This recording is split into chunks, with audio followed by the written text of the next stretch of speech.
to Quench, everyone. Andrea Robinson, Master Sommelier. I am your host. Quench is where we satisfy our thirst for connection through wine and food. Tonight, my guest is the vintner extraordinaire, raconteur, and exciting partner in wine, Dan Petroski, and our topic is wines that see the sea. So I have dressed the part, as you can see, but before we jump into this amazing experience, I want to thank you all for coming.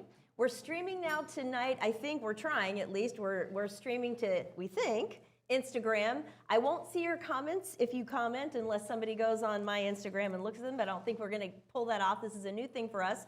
Facebook, YouTube, and LinkedIn. So hopefully those of you who are at home are able to join in and get us your questions and comments. But also, we are here in the beautiful Copia, Napa Valley.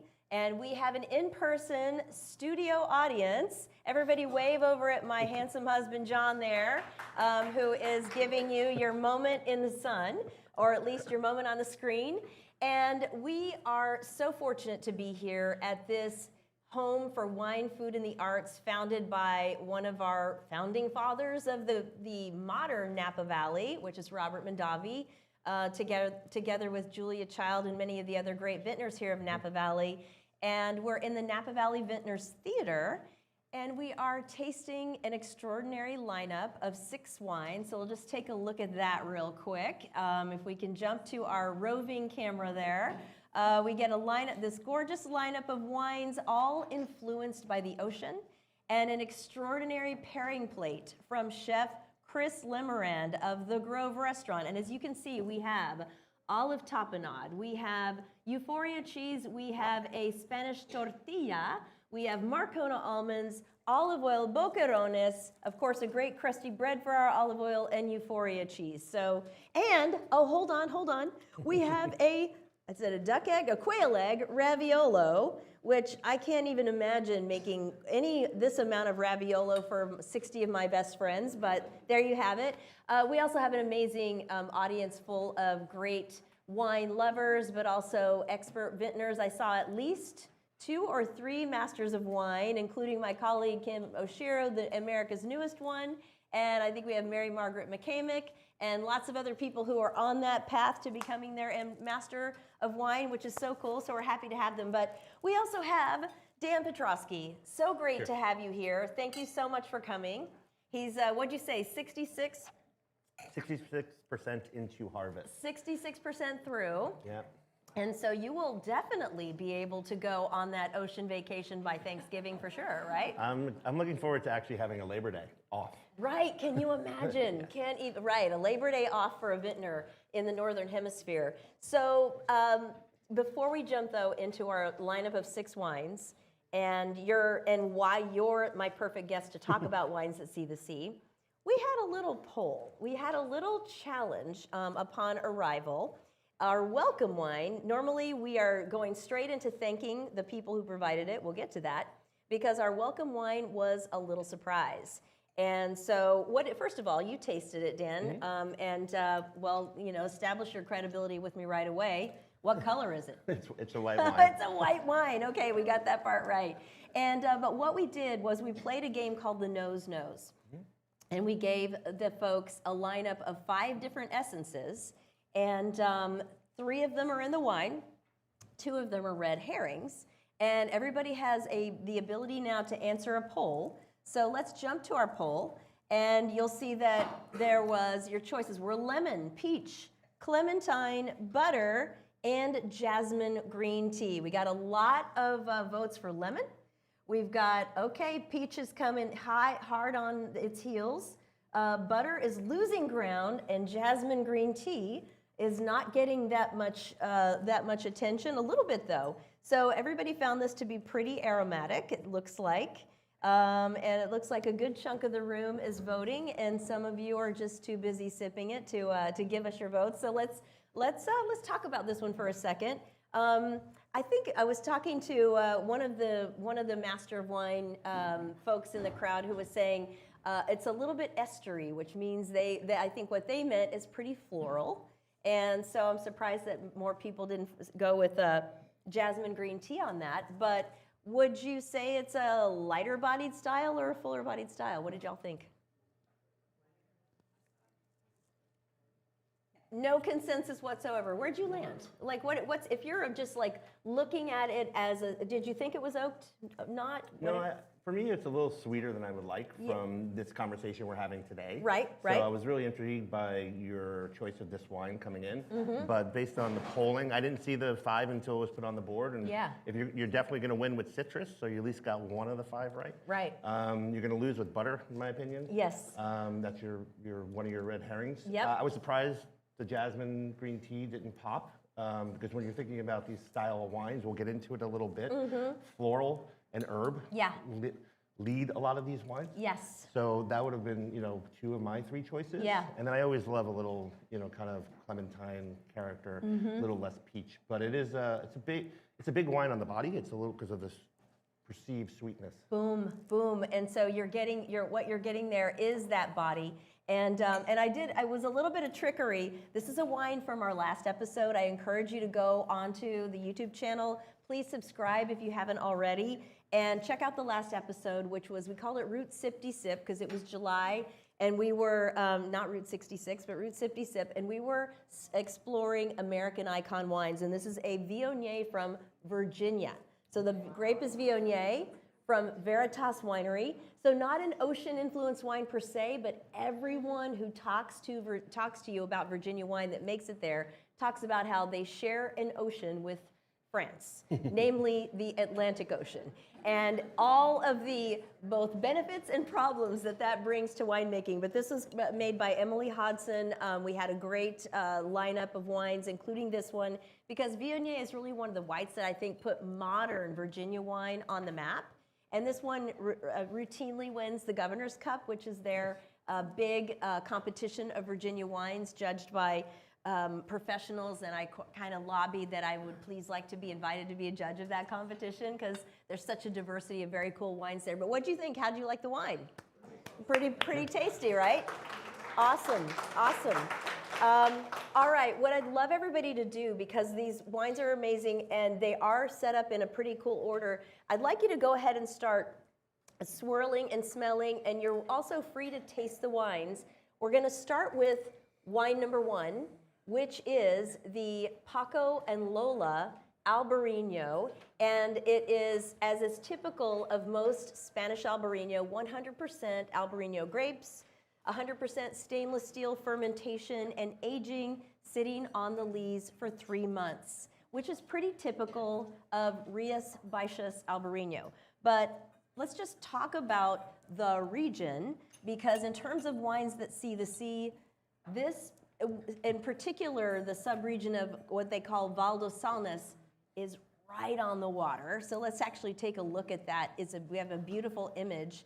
Yeah, these are, vines that are always on an ocean vacation because they're really right there. And I remember when I was visiting Paco and Lola Winery, they actually took us out in a boat directly from the winery and directly to a series of floating barges where they were harvesting the bivalves that we ate for lunch. So you're talking about those 2 things together. It's kind of perfect. But that level of ocean influence in Rías Baixas, Dan, what do you think it brings to the wine? I'm going to ask you a couple of questions about your experience there and what they told you, but I think a lot of this ocean experience we get in wines isn't actually sea foam or sea salt or sea spray. It's more of the chemistry through winemaking, along with a lot of perception. And I think these are the things that we can kind of dig into as we start talking about it, and especially with the Massican wine, which the grapes don't really see the sea. Right. We're a little bit further inland. We can talk about that in a second. But I think this concept of fermentation kinetics and chemistry and off products of fermentation that create this kind of sensation of, with the lack of fruitfulness, because I think a lot of these wines today, you're not going to taste a lot of fruit. And I think once you don't have fruit as a marker, which we're most familiar with from a perceived value or a perceived sensory, you then start to panic. And your mind goes, right. your mind starts with words like mineral. And you're just like, is this true? But it actually is true in the sense of how these things come together through perception. So, but you'll never fail with a picture like that to sell on wine. Yeah. Put that on on the shelf talker, Right. and you're getting my $20 or $30 or whatever the wine costs. For sure, and I'm glad that you mentioned that about sort of sea spray and where fruit is in the background, because I think that that's becoming the secret sauce for these wines. Because you think about what people are drinking, they're drinking like kombuchas, and they're going for, you know, sour beers and all these things that aren't just like blatantly fruit bombs. And I think that people are starting to really like that sort of more savory, kind of like edgy profile that makes it such a great food partner. I would think as a pair, what would you go for here? The Boquerones? Always. Yeah, like basically like they're swimming in the same pool, so to speak. So has anybody tried one of the Boquerones with the wine? And everybody's like, yeah, we've got 2 thumbs up in the second from the back row, saying total winner. I mean, of course it makes sense, and it's going to be that sort of saline type of quality. I see what Dan's doing. He's actually, are you throwing? Yeah, throwing it on the bread. Yep. I would also think it might be cool because you've got such great acidity in the Albariño, which is, it's obviously wine in general. What it brings to the plate is acid, and acid explodes every other flavor that it's next to. But the Albariño in particular has just a great bracing quality to that. I think you could also throw a little bit of the aioli, which is this little, I kind of want to just rub it all over my face and then just, yeah, it's like, it's so good. But you could throw a little bit of that on your bread with your boquerone or boqueron, I guess. I don't know how, you think you do one, I don't know. Anyway, singular, who knows. But really, really tasty.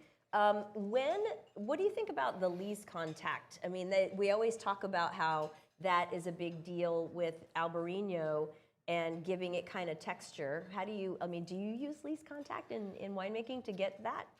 I use lees contact for sure, and I think and I'm actually working with Albariño for the first time this year, so tasting as much Albariño as possible is a daily education for me. But when you have a grape like this that has so much acidity, one of the tricks to kind of softening that acidity and drawing it out across the palate is to have lees contact, to have some barriques or barrels or some sort of wood hyperoxidized space that you can actually soften that acidity a little bit. Batonnage works in that sense as well. So I do actually appreciate that in this wine.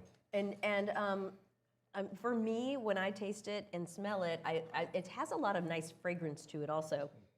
A little bit almost perfumey, a tiny bit floral.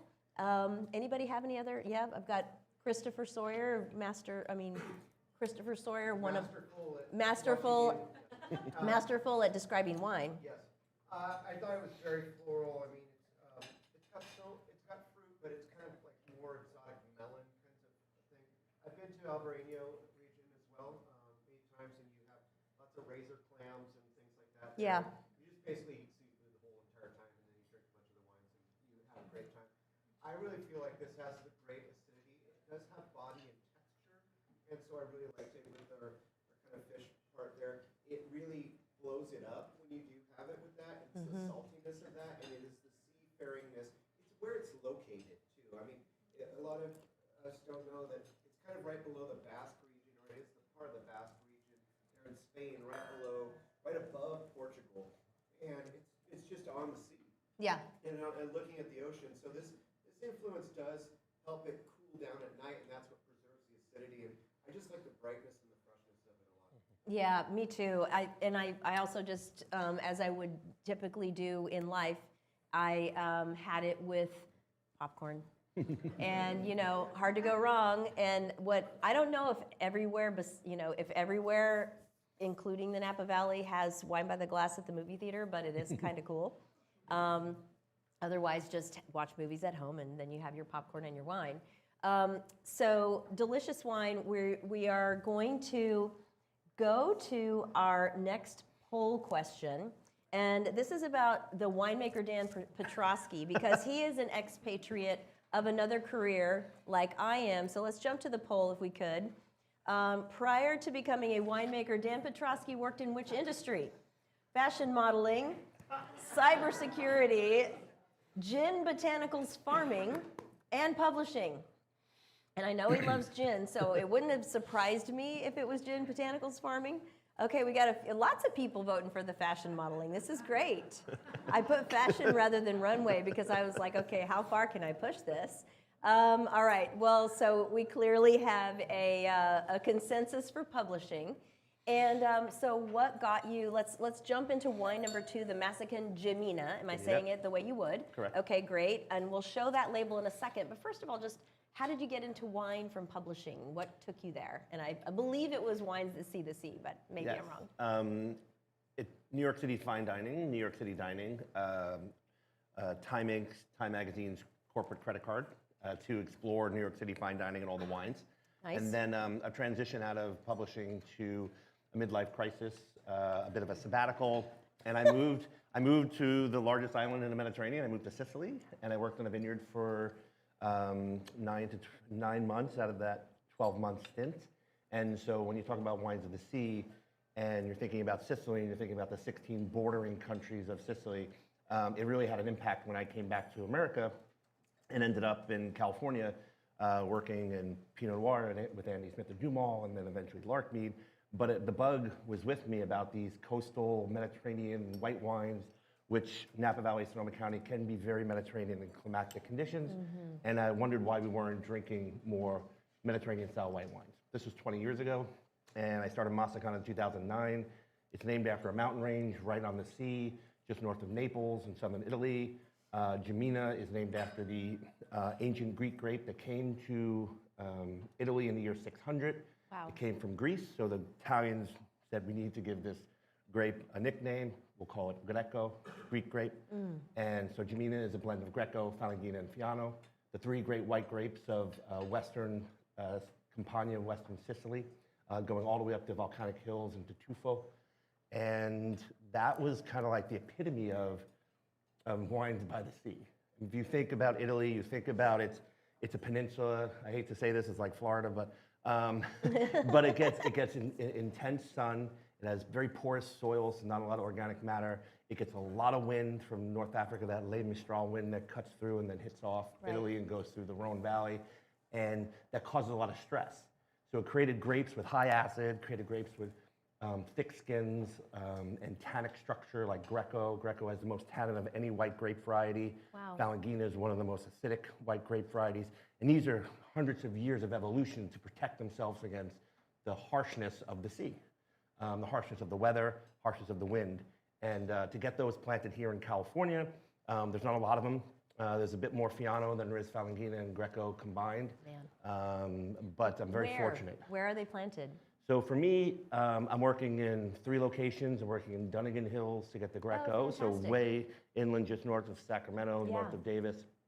I'm working in Clarksburg, which would be south of that area, and then working in Russian River Valley. Okay, wow. Which one's in the Russian River? Fiano. Oh, that makes sense.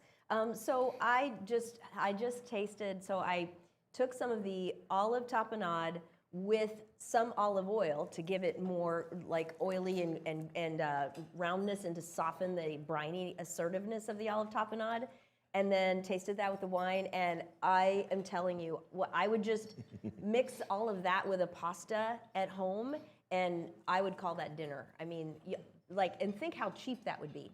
So with just some olive tapenade and a pasta and olive oil, boom. And also, by the way, good for you, right? Yeah. Yeah. So let's take a look at the label of this, so that everybody can see. So is this correct? We put it as 50% Greco, 34 Falangina, 16 Fiano, which of course, blind, we would all know that. Just kidding. Whole cluster, it's 76% used French oak, then stainless steel tank and concrete egg. So what are you going for with those different techniques and vessels? So the vessels were just an opportunity to try something for the first time. So the egg wasn't a choice. It was an available vessel that I've never used before. Okay. So the Falangina was fermented in 3 different vessels, and it was basically a trial for me to see what the wood versus stainless versus the concrete. And Falangina can be very reductive, as can Greco and Fiano. And when I talk about reductive, it's talking about that flintiness, the kind of smoky, kind of muted character of citrus, florals and herbs and fruit. And just that kind of the shape of the egg, that concave shape, it actually helped the fermentary and the post-fermentary kind of kinetics of the wine movement, then it was actually a lot less reductive than the other two combined. And that reduction leads, I still like that reduction because in small nice amounts, it gives you this seashell, oyster shell, brininess character, less so than the flint that you see in a lot of Burgundy. So for me, it was, I want to capture that, and this using these 3 vessels allowed me to spread it out a little bit. So very clean wine in the egg, very reductive wine in the stainless, and then the midpoint in the oak. So it was more of a winemaker trial than anything. So if I had more eggs, I would use them.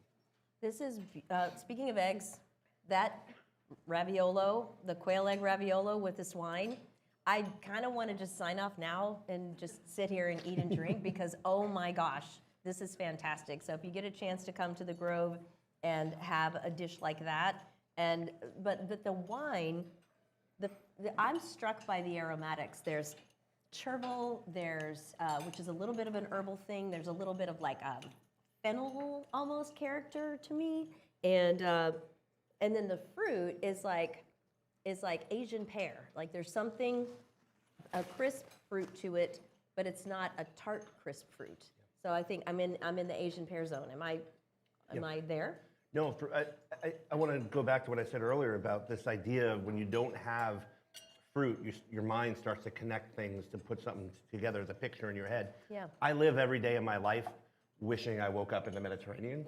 So when I hear you talk about herb, and I hear you talk about citrus, Right. I hear you talk about kind of like a stone fruit, I think of the sea, I think of the Mediterranean immediately. So that's where my head goes so even though this wine doesn't see the sea from any of its vineyards, Right. It's perceptive, accumulation of pieces bring me to the sea. Right. It's very transportive. Yeah, and I think it's also those grape varieties that are so evocative of those regions bring you there. It's really cool to me that they in the Dunnigan Hills and what was the other Lodi? Clarksburg Appellation. Is that part of Lodi? No, it's its own appellation. It's its own appellation. So but those inland AVAs that are so capable of capturing the grape variety expression, but maybe those grapes are just really distinctive. Is that fair to say? Yeah. And that's probably why you do it. So Greco, Falangina, and Fiano. And let's go to our poll here because this really is a question. Oh, everybody was listening. Okay. I said the Greco, Falangina, and Fiano grapes are blended in the Massican Gemina are most closely associated with which classic Italian wine region? Now, a few people weren't listening because they're saying Emilia-Romagna, and you told them it was Campania, but that's okay because we're so busy caught up in eating and drinking that we don't. I'm not listening entirely either, which is why losing track of which appellations the grapes came from. But so delicious, and are you?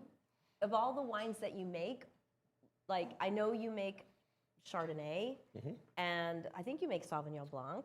Yes. So are you most excited about that style, or is it just more of an intellectual exercise and you're excited about them all for different reasons? I'm excited about them all for different reasons, but the goal with Massican has always been to be stylistically, it's a stylistically or stylized wine. It's not about, I'm not there to extract my joy of orange winemaking versus my joy of coastal Mediterranean style winemaking versus my joy of making Burgundian flinty wines. That's 3 distinct styles that, for me, Massican's about trust. I want you to trust all 5 of the wines I make. So everything I make, even my high Chardonnay, is made in this little bit more of this kind of coastal Mediterranean style.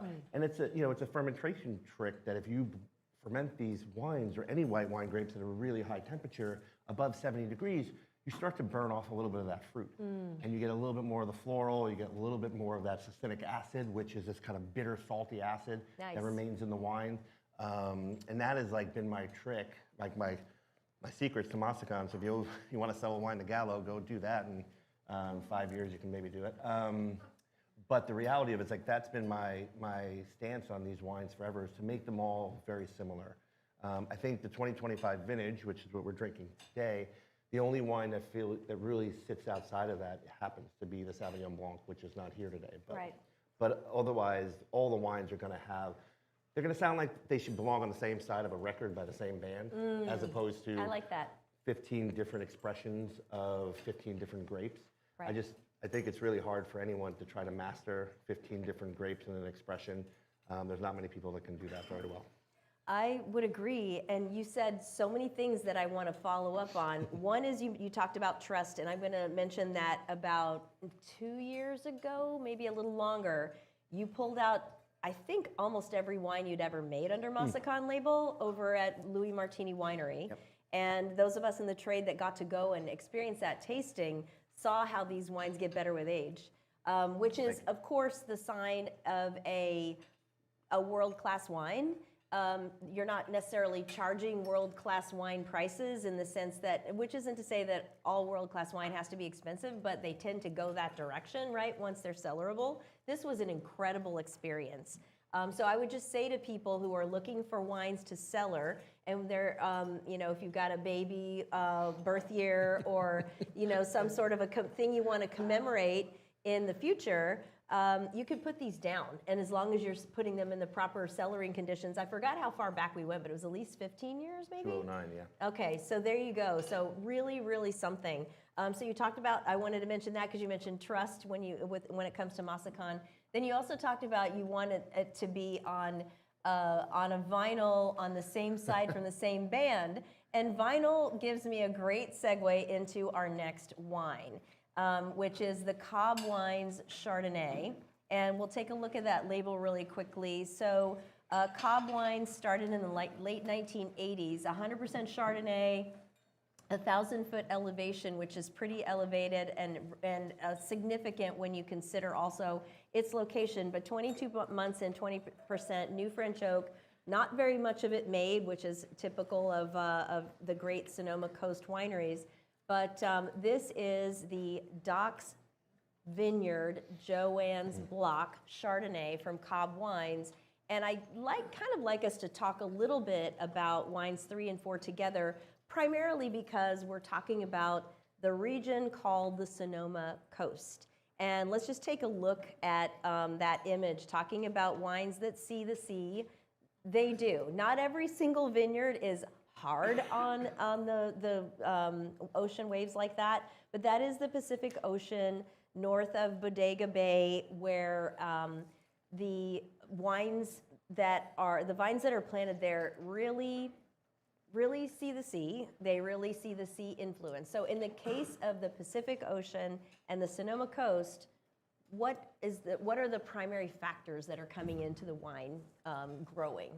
Yeah, this is amazing, and just Ross Cobb. He was one of the original winemakers of Hirsch. So it's really nice to see these wines side by side. Yes. I've been out to Ross's place for a tasting. It is way out there, way up there. You just kind of get that sense, that energy of the sea. Again, I want to go back to this thing. It's not necessarily about the chemistry. It's about the climatic conditions that the ocean offers. And the climatic conditions that the ocean offers there is definitely, kind of this fog influence, these cooler mornings, cooler nights, these tide-changing winds. All these things are going to have stress on the vines and stress on, the winemaker for a ripening factor. I think we all want to get a certain ripening factor. But what you'll never see in those wines is a sense of fruitfulness. Again, so there's like that ocean or sea influence is that you're muting any potential fruitfulness from your wine. This is not a fruit-forward Pinot Noir. This is not a fruit-forward Chardonnay. This is a Chardonnay like with butter and salt. And nice flaky sea salt to me that's what I'm getting right in the the middle to the back of the tongue, and that to me is like the style of Chardonnay I want to be drinking. As you jump into that wine, you have a cheese on your plate here. If you're at home and you don't have a cheese on your plate or the wine, you know that you can come to Copia in the Napa Valley and attend one of these in person. So put that on your travel agenda. But for my audience that's here, try that Euphoria cheese with this Chardonnay. Now, I mentioned Vinyl and Ross. Okay, so his parents, David and I think it's Diane, David and Diane looked around for a place. They were very much committed to a place with ocean influence. I think his dad was a marine biologist. And so Ross grew up with the ocean and all the love of the ocean, but he also grew up with bass guitar and spinning vinyl and skate park stuff.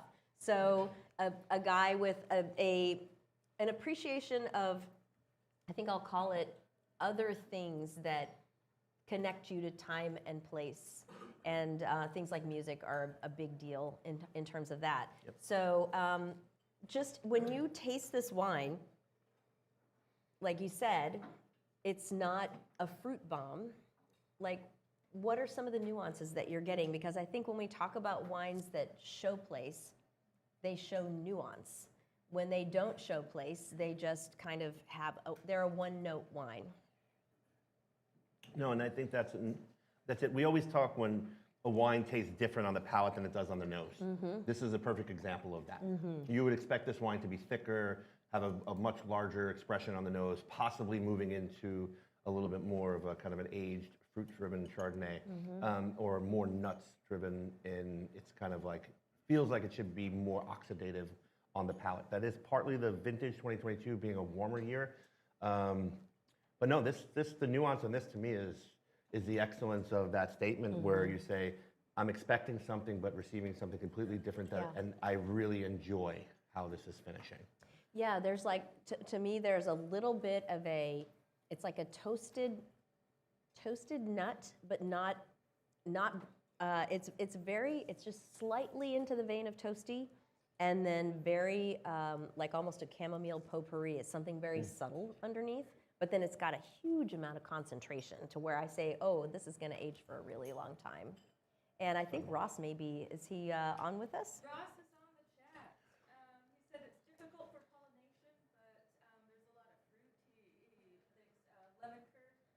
He also noted that surf and turf is I love this. Hold on. Okay. to discuss, as well as wine is art, science, and mechanics. Wine is art, science, and mechanics. And I don't know if he means The Mechanics. Isn't there a band called The Mechanics? For all I know, he's got that on vinyl.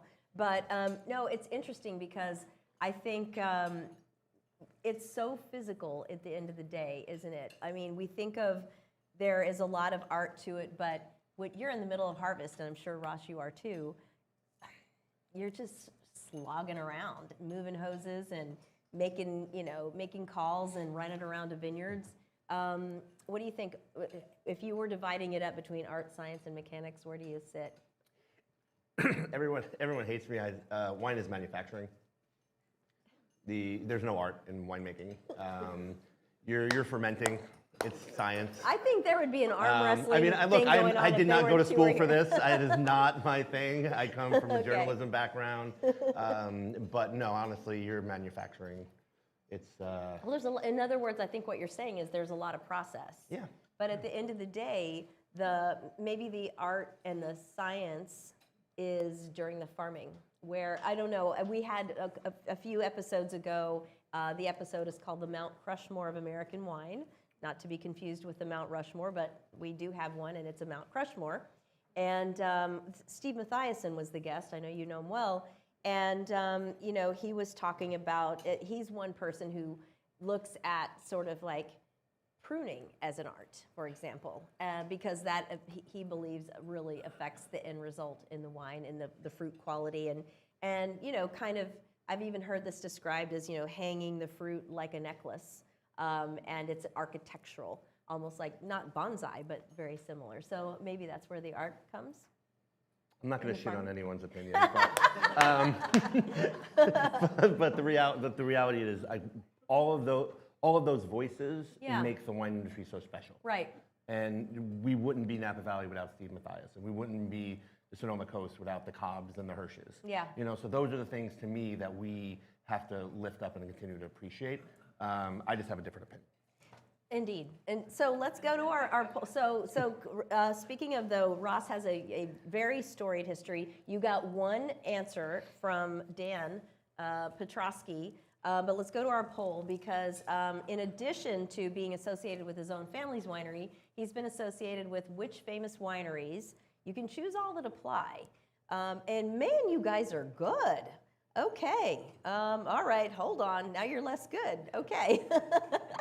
So very, very well done though. So he was an early viticulturalist at Williams-Sellium, and also one of the first winemakers at Hirsch, I believe. When they started making their own wine, they started out as farming and just farming and selling the grapes. And then no to Hansel and Litterai, though, as I think I'm right about that. But yes, he was one of the first winemakers for flowers. And I think I remember when they came to Windows on the World, which was the restaurant on the top of the World Trade Center that I worked at before and after the first terrorist attack. And I remember, I think I remember Ross actually coming on behalf of Flowers at the time and you know, presenting the wines to us, which is really cool.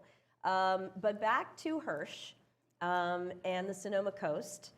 Speaking of just, you know, early Mount Crushmore, I'll say, of American wines, I would put David Hirsch, who we lost recently, for sure, to that level of importance in wine in California and America because of that pioneering approach to planting grapes so early out on the Sonoma coast. Did you ever meet David? No, just his daughter. So Jasmine carries on the winery and has been carrying the flag forward on that for a very long time. She is so cool, very supportive of this. She'd have been here if it wasn't harvest, and you know, it might be like, I don't know, 30 minutes as the crow flies, if you could go as the crow flies. But how long does it take you to get out 3 there? hours. 3 hours from Napa to the Sonoma coast to Hirsch, because it's really remote. But I met David in 2000. I had to look this up. I found a write-up of this event. I was a sommelier in New York City, and it was after, as I mentioned, after the first terrorist attack. And he came because Wine and Spirits magazine did a Hirsch single vineyard retrospective and also, you know, broad tasting, because a lot of people were bottling Hirsch vineyard designates. And it was amazing because this was already in 2000 and the grapes had only been planted for a couple of decades there. So something quite special.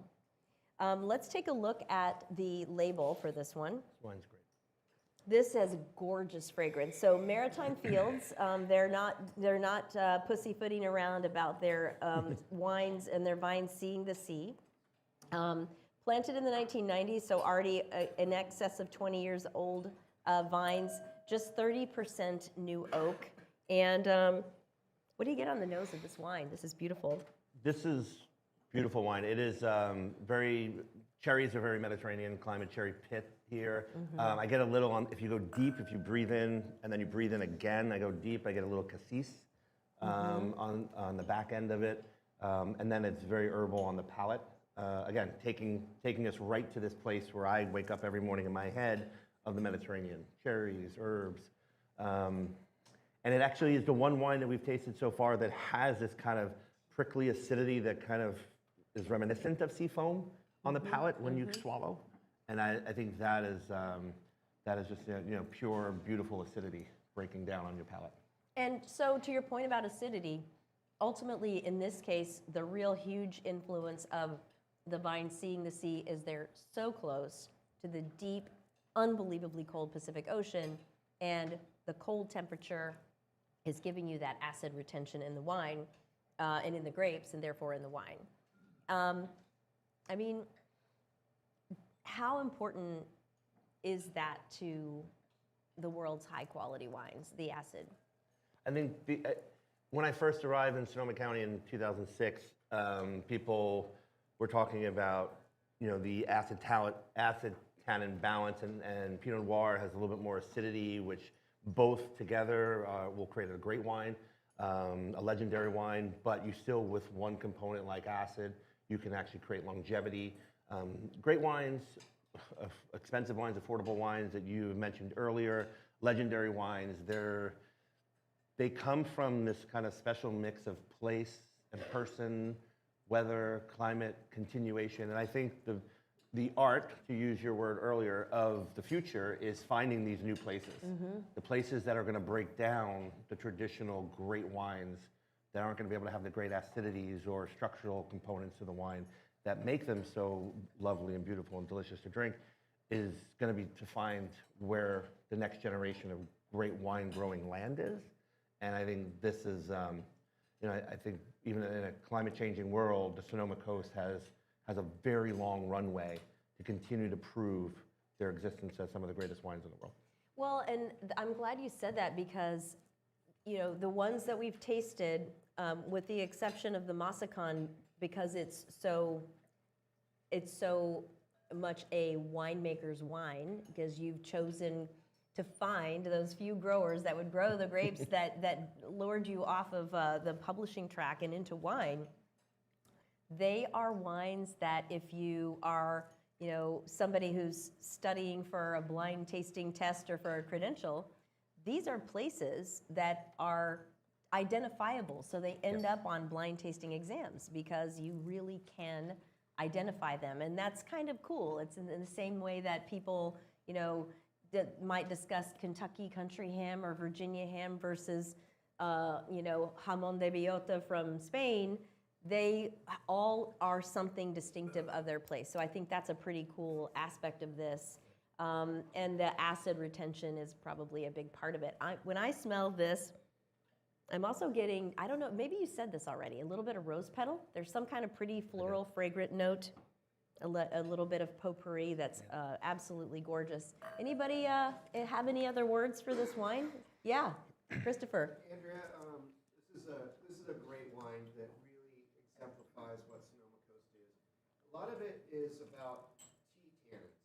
And so like when we talk about tea, and okay. how long do you dump that little bag in there? It's the tea kinds of tannins that you have. We have some whole cluster pressing. We have some things that are there.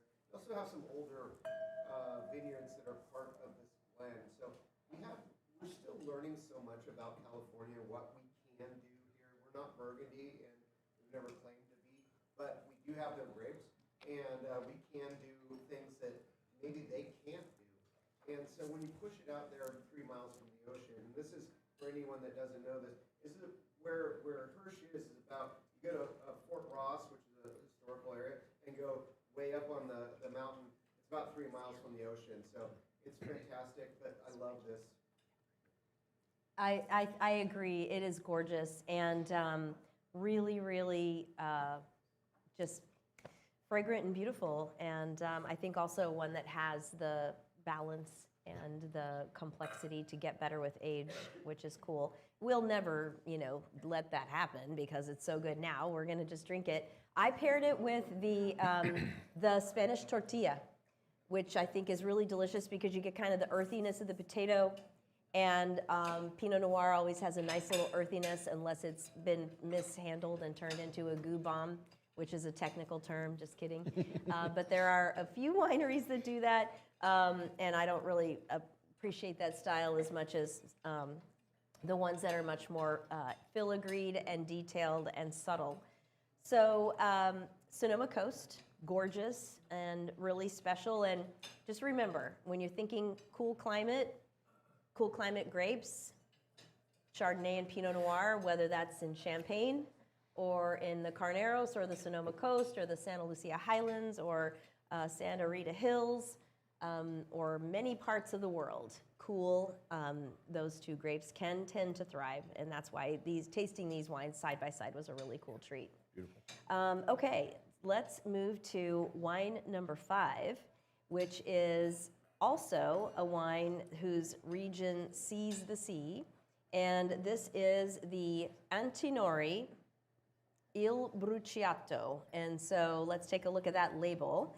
And it is a mix of its dominant Cabernet Sauvignon, 45%, followed by Cabernet Franc, some Merlot, and then Petit Verdot, and also Syrah. And that's an interesting mix thrown in, but it's also not unusual for the Bulgari region. And Bulgari is right on the coast. So if you're thinking of Tuscany and you think of, Siena and Florence, you have to shoot over to the coast. I've never been to Bulgari. I mean, it's true. I've never been. Have you been? Yes, once. And what do you think? It's beautiful. It's truly beautiful. It's one of the most fashionable places, modern fashionable places for Italian culture and lifestyle and summertime vacationing. So this is definitely a summer wine. It's definitely a wine with summer pasta with tomatoes for me when you're thinking about the pairings here. It is also a wine that is just so revealing of everything that it has in it, including the kind of the Italian style, like doing these really well roasted tomato aromas and flavors. But you can tell the Cabernet and the Cabernet Franc's herbaceousness, the Merlot's softness, the Syrah's kind of pepperiness, and then the not Petit Syrah, is it Petit Syrah? No, Syrah, and then Petit Verdot. Petit Verdot's density and darkness. Like every one of those grapes is relevant in this. So it's just like as you're staring out emotionally looking at the sea from Bulgari in the Maremma district and you're looking out, you can just, things just wash away. I think this wine has that feeling of just washing away through your palate and revealing itself. Yeah. And would be very delicious with with all the rest of our summer tomatoes. So I just tasted it with just the bread dipped into olive oil, and again, that is so delicious because the olive oil, thank you, chef, is really beautifully peppery. Then I also tasted it with the quail egg raviolo, and again, I'm just gonna say, we're gonna have to try to figure out how to do this at home, hun, because although that's gonna be on somebody else, no, I think I can help. But wow, this is an extraordinary dish from the Grove from Chef Chris Lemerand, and that it has the little bit of fat from the yolk of the egg. There's a little bit of cheese in there, and it just texturally spreads across your palate. The pepperiness of the olive oil with that pairing is fantastic. But I want to show you this part of the world because the vines really do see the sea, and this is we're going to show that. There we go. This is that's it. The Bulgari Amphitheater. So if you look out, you can see the Tyrrhenian Sea there, and basically that little bit of hillside, they kind of curve around and make a bowl, and this is a region that has had Cabernet planted since the 1940s. And for the longest time, for centuries, they believed that the quality was not related to the ocean influence. And in fact, they were challenged in quality until the Gheradesca family became very obsessed with amplifying the agriculture and specifically the viticulture to just do a better job of farming the grapes. And then they planted their first Cabernet Sauvignon in the 1940s, and then it's really sort of the two families, the Incisa family and the Gheradesca family, the Sassicaia and the Guado Altasso side of things, that kind of put this category of wine that's so different from anything else in Tuscany on the map. It became called Super Tuscan because they didn't have another name for it. What was your first exposure to Super Tuscan wines? I've already dated myself for my age, but year 2000, the 1997 Celaya Super Tuscan from the Antinori family was Wine Spectator Wine of the Year. Yeah. And I happened to be traveling through Italy right after its announcement and just going to every wine shop and every restaurant to find it. Tuscany they immediately raised their price and then went down south to the Amalfi Coast, and it was priced, as purchased. So it was nice. It was they didn't let me buy an extra bottle to bring to my room that night. Darn it! Unfortunately, yeah. But yeah, I've always been a huge fan of Super Tuscans. So go back to why they were called Super Tuscans is that the region did not have an appellation status, meaning a designation, an official designation, in the same way that Napa Valley is an American viticultural area. In Italy, the designations are denomination of origin control, denominazione di origine controllata, and then they later, in the 1990s, early 90s, created denominazione di origine controllata e garantita, DOCG. Yay for those initials there, and that's why we talk with our hands. But this was a sleeper of a region, even though it was getting a lot of attention from some of the most accomplished winemaking families. And when the Sassicaia and the Celaya wines started to come out, they didn't have an appellation status, and so journalists started to call them Super Tuscans, and it created a lot of turmoil because they were vino da tavola, or table wine, which officially, technically, was the lowest of the low. But being Americans, we didn't care. We were like, super Tuscan, that's good. You know, we didn't care about it having an appellation, right? Ferraris were not meant to drive on the streets of Napa Valley, but we still buy them. But we'll do it anyway. And you know, the end of the day, that notion of it needing to have an official categorization as opposed to just being really good. Yeah. I think maybe that's what's great about the American market, and I think that's what the Europeans would say about what's great. That is what's great about the American market is we care less about the pecking order and more about what do you got? Like, bring it on and show me that. And the world has seen that. We've seen that from the origins of just the immigrants who've come here post 49ers, and how many Italians and French and German and Spaniards have built the business of the wine industry for all these hundreds of years. And then just count on your two hands and your two feet how many French companies own wineries in California. You don't have enough fingers and toes. Yeah. And you add Oregon to that, you need like 2 or 3 or 4 people in a room. Yeah. I mean, the world has seen upon us as, the future, and now the future is kind of bleak due to climate changing conditions. We have to find the next spaces. Yeah. And that's where it's going to be fun. And the Or next- we make a lot more sherry-like wine. Indeed, and we will be doing that. I'm going to give one last, I want to just do I want to jump quickly to a poll question because this is kind of fun. Okay, hold on. All right, the Antinori's family's wine production spans, and you can answer this question, 7 centuries or 26 generations or 3 continents or all of the above. Yeah, okay. So what do they know about wine anyway? Just kidding. And I think we're really... They know that Sangiovese doesn't work in California. They know that Sangiovese doesn't work in California. This is true. And they know that family ownership is something that confers a lot of consistency and a lot of commitment. Because at the end of the day, when you're farming world-class vineyards, it's a long-term play. And I think that's what's been great for us in the Napa Valley, having them assume full ownership of, for example, Stag's Leap wine cellars. So if you've watched prior episodes of Quench, you know that we tasted the Stag's Leap SLV Cabernet Sauvignon as part of our Goated Grapes Cabernet episode. And so now we have this example, which is a tiny fraction of the price. It's drinking beautifully now.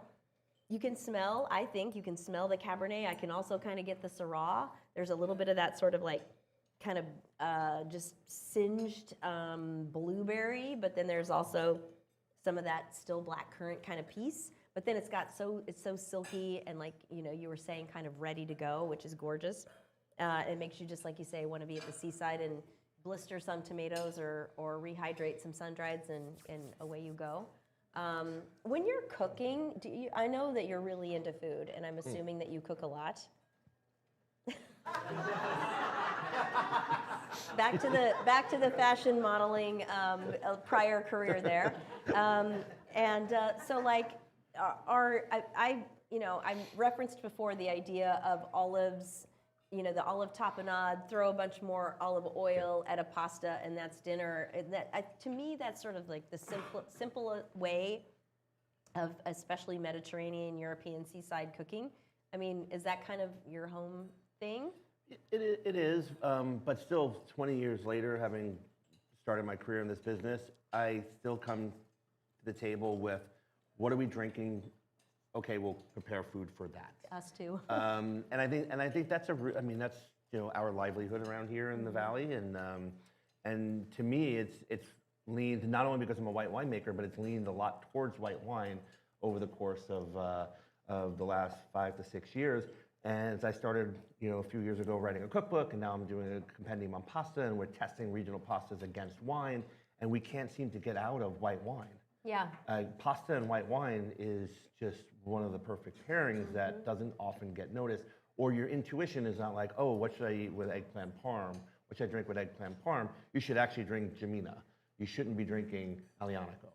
which is kind of regionally focused, or a red wine. So I'm exploring that, and it's been a lot of fun. So I just all I want to do is really just explore more food and wine regionality and figure out how that works in California as well. So speaking of your pasta compendium, I was reading that and I was looking at one of the recipes that I wanted to make, and I think you did the recipe with Jordan McKay, which what does he know about food and wine? Just kidding. He's a great cookbook author and great writer. Love Jordan's works.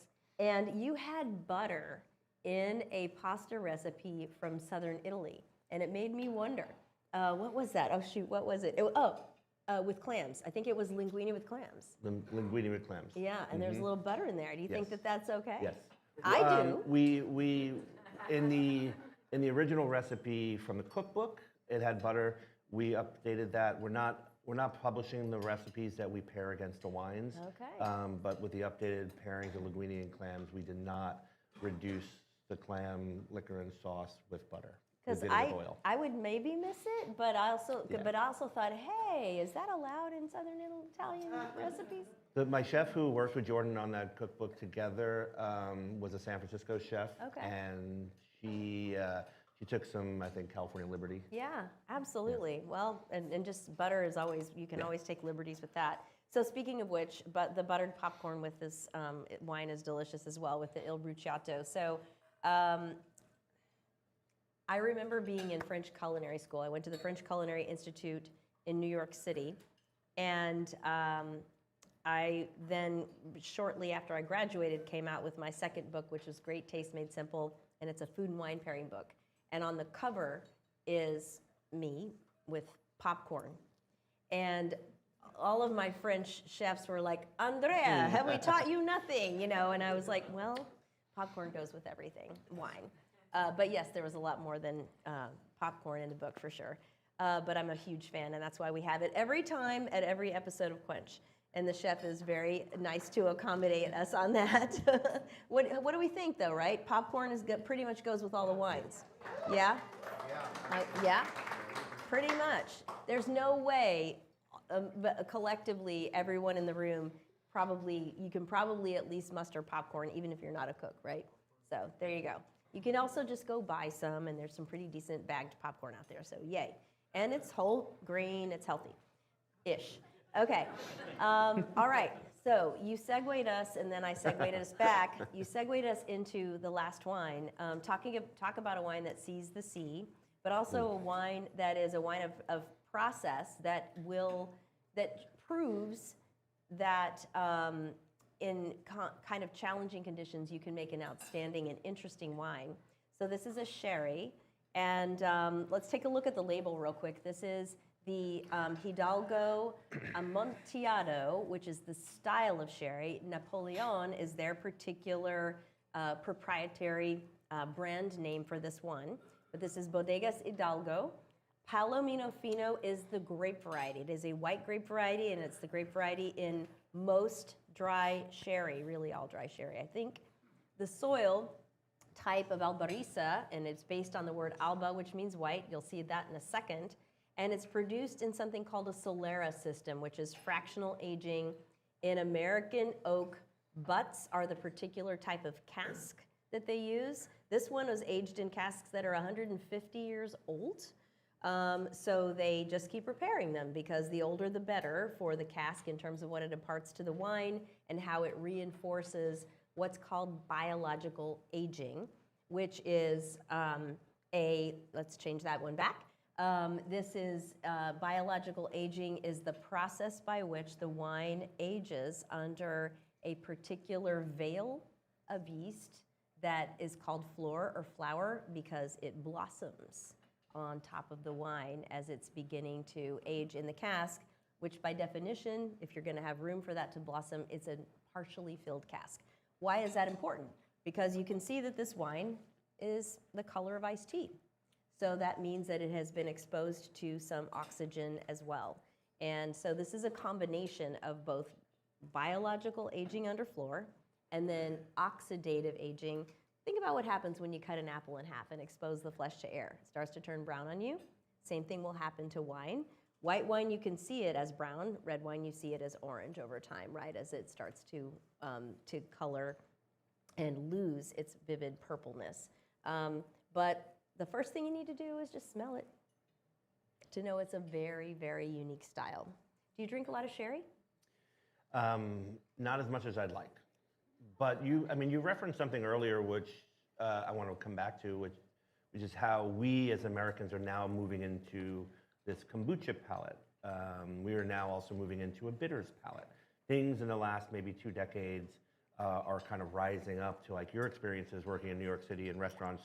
You probably poured a bunch of sherry back then, but then it kind of went out of favor for a while. Yeah. We had Peter Liam and Talia Baiocchi write books about it 15 years ago, and no one bought them. But then we started drinking bitter. We started drinking, kombuchas, and then we started eating that way with fermented foods. And I do think if there's a time for sherry to actually reignite its presence in American cuisine and/or on the table, it's now, because our palates are ready for this.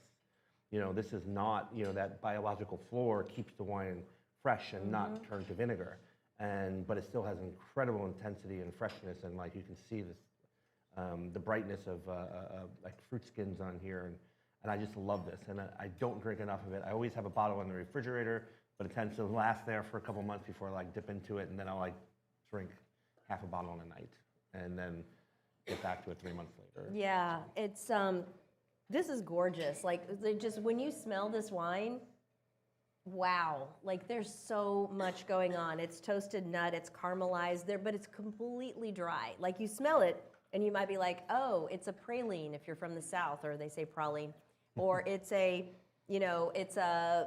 pecan pie if you're from the South, or it's a derby pie if you're from Kentucky. It's got, or it's creme brulee if you're from France, but it's got a caramelized thing, right? But then you taste it totally bone dry. You must try it with the Marcona almonds if you haven't. And for everybody watching at home, that's your homework assignment, is to have an Amontillado, or you could have a Fino or a Manzanilla or an Oloroso. They're all different styles of sherry. I chose this one because it has the combination of the biological aging, which gives you that kind of saline quality, and then the oxidative aging that gives you the nuttiness. Did you try it with any of the stuff? The almonds. Yeah, the almonds. It's sort of a classic, and but it's also delicious with the cheese if you haven't tasted that as well. And the popcorn, outstanding. Let's take a look though, because of wines that see the sea. The thing here is that this is so ocean influenced. Let's start with the picture of the vineyards, because this is seabed from about 60 million years ago, and it's decomposed diatoms and calcium, carapaces of little sea creatures, basically tiny crabs, if you will, but little sea creatures whose soil became, or whose deposits became eroded when the ocean receded. And then, so you've got the vines grow up in the ocean, but the ocean bed from a long time ago. And then you also have two winds that come from the east side and the west side that bring hot dryness, that bring moisture depending upon which direction they're coming from, and that also impact the environment where the wine is aged in those casks for a very long period of time. So have you been to this region? Only once, passing through one day. I need to go back. You went to the flamenco shows? Yeah, me too. Actually, I happened to be there when they were having a big flamenco. That's where the flamenco, it's the Andalusia or Andalusia part of Spain and southern Spain, and that's where flamenco and bullfighting is kind of, those are the two classical signatures of the culture, in addition to, of course, the wines of the sherry triangle, Jerez de la Frontera. And, but the thing about this is that people drink it as almost a cocktail, and I think it's a cocktail substitute. Yeah. It's a great cocktail substitute because it's the same percentage of alcohol, maybe 17%, as a typical cocktail. Once you've mixed it all up, is right in that zone.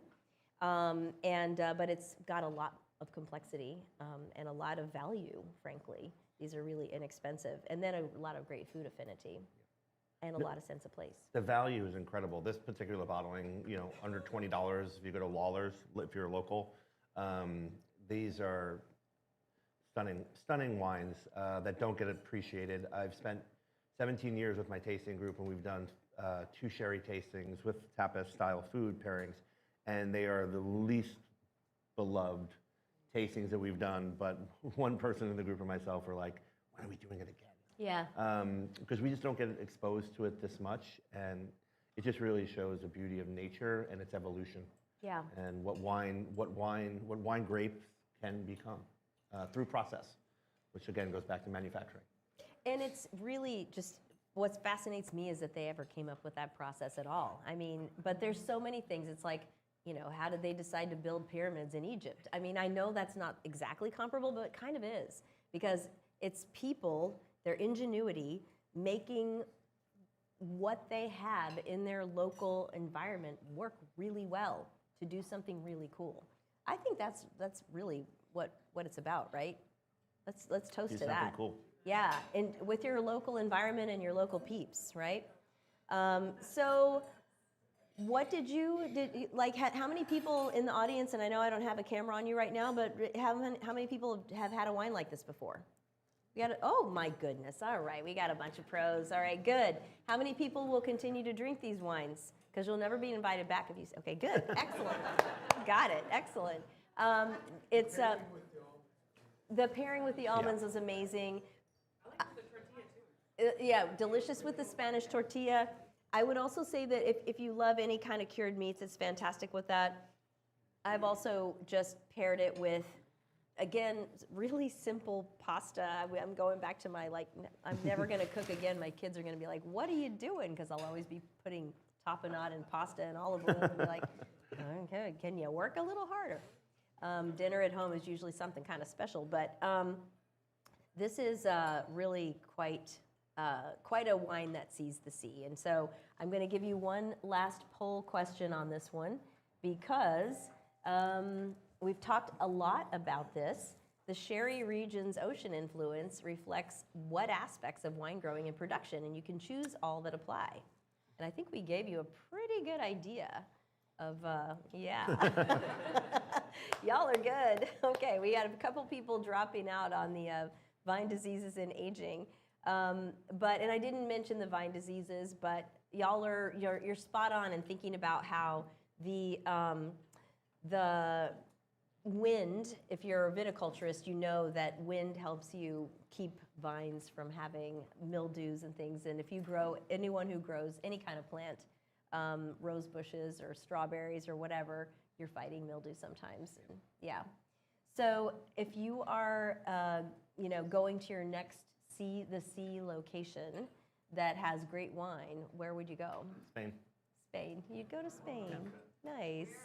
Where? Okay, the crowd wants to know where specifically. It would be a year's worth of travel when I retire. No, I would love to go to sherry, and I'd also love to go to Madeira. Yeah, I want to Madeira. Okay. That would be my second stop on the sea trip. Yeah, we considered Madeira for this one. The other thing I will say to folks is that if you do like to do mixology at home, that both sherry and Madeira are great for that. We always have drinks that are made with aperitif things like Lillet and aromatized wines like vermouth. Use a really good one, and you can make your cocktail with that. I also like to reverse the polarity on a Manhattan, and I always use bourbon for my Manhattans, but rather than whatever other kind of whiskey. But you can, if you're trying to kind of soften up the alcohol and be able to sip it a little longer, at least for me, I will do the aged sherry or the Madeira and do that as the dominant and have the whiskey be the undernote, and it's really delicious. It's not a Manhattan, but it's a cool way of tweaking that. So thank you everybody for joining us, and Dan, thank you. Appreciate you having me. Wines that see the sea. Cheers. Cheers. Really, really fantastic. Thank you. It's great having you all with us. We will be, our next episode, you heard the voice of Christopher Sawyer in the audience here. We will be having Sonoma Leadership and Legacy. We will be tasting wines that really put Sonoma County on the map, and in one vineyard's case that also put Napa Valley on the map. The Bacigalupi Vineyard had a lot of made up a good proportion of the Chateau Montelena Chardonnay that won the 1976 Judgment of Paris tasting. So credit where it's due for sure. But we'll be excited to see you there at September 9th, 5:30 p.m. Please subscribe to the channel in the meantime so that you can get reminders. But if you can please join us in person in the Napa Valley here at Copia. What do you think? For sure. Pretty Please. great experience. Yeah. I mean, you know, for us, this is work, but we're happy to bring you into, you know, take your friend to work for the day, or what is it? Take your daughter to Take work. your 60 best friends to work Take your for the day. 60 best friends to the office.